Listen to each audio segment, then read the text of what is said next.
대한민국은 하나로 통합해야 합니다. 우리가 아니면 누가 하고 지금이 아니면 언제 하겠습니까? 대한민국은 역사상 가장 짧은 시간 내에 세계가 부러워하는 경제성장과 민주주의를 이룬 자랑스러운 나라입니다.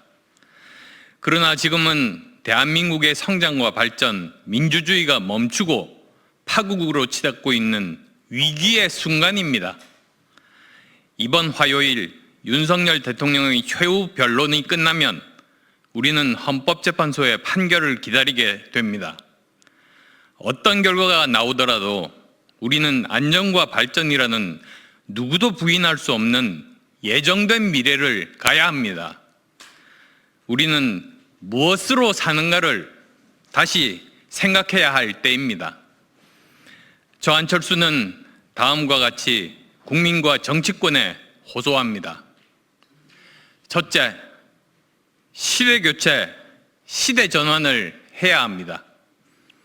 대한민국 정치는 이념 갈등, 지역 갈라치기, 세대 갈라치기, 남녀 갈라치기에다 이제는 진영 내 진영 갈라치기까지 치유할 수 없을 정도로 극단화되면서 국민을 공포로 몰아넣고 있습니다. 극심한 정쟁과 갈등을 넘어 통합으로 가야 합니다. 이 시대의 시대 정신인 시대교체, 시대전환을 완수해야 합니다. 세대교체가 치유의 장이 될 수는 없습니다. 갈라치기로 갈등만 더 유발할 뿐입니다. 정치를 바꿔 세대 통합을 해야 합니다. 협박과 압박, 갈등의 정치는 끝내야 합니다. 둘째, 김영삼, 김대중 대통령 이후 중단되었던 근본적 사회개혁, 정치개혁을 해야 합니다.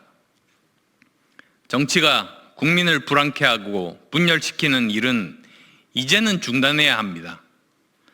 정치인이 국민을 섬기는 봉사하는 정치로 다시 돌아가는 혁명적 개혁을 해야 합니다.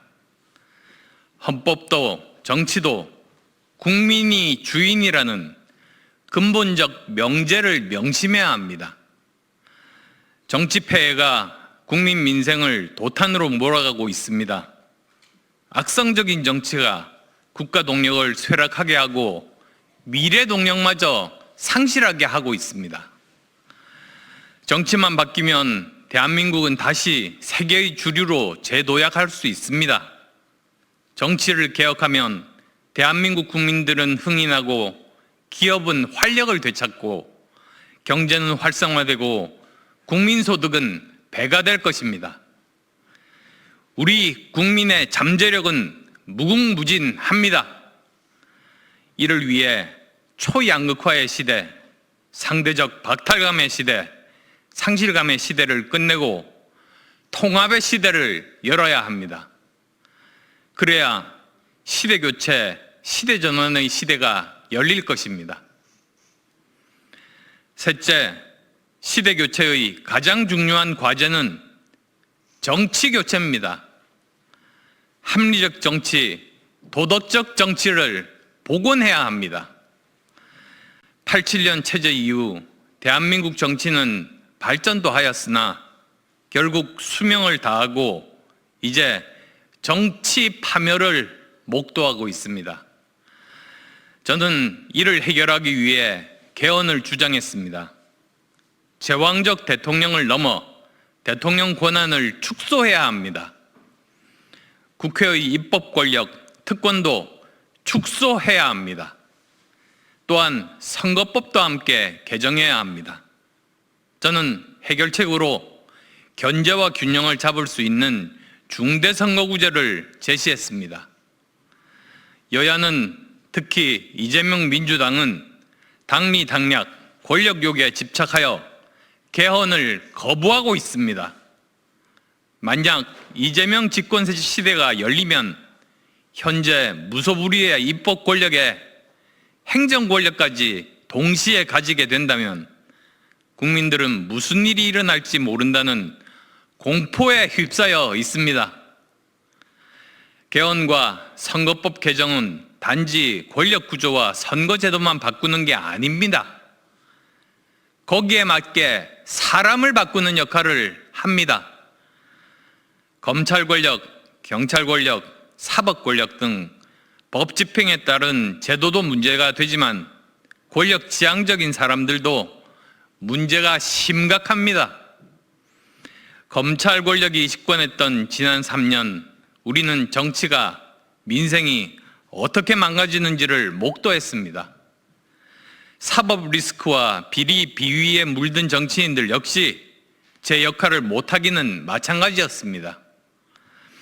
입법, 행정 권력의 축소로 국민의 의사가 주도하는 시대로 전환해야 합니다. 민간이 주도하는 활력의 시대로 전환해야 합니다. 세계는 미래를 예측할 수 없을 정도로 빛의 속도로 변화하고 있습니다.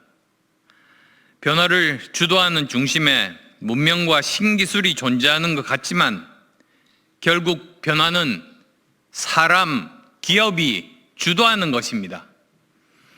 우리가 목도하는 AI, 로봇 시대는 벌써부터 예견된 것이었습니다.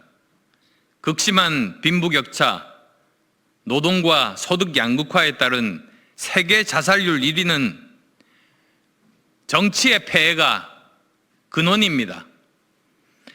합리적이고 공정한 사회와 경제는 국민 동행을 목표로 삼아야 합니다. 시대를 교체하고 시대를 전환해야 하는 이유입니다.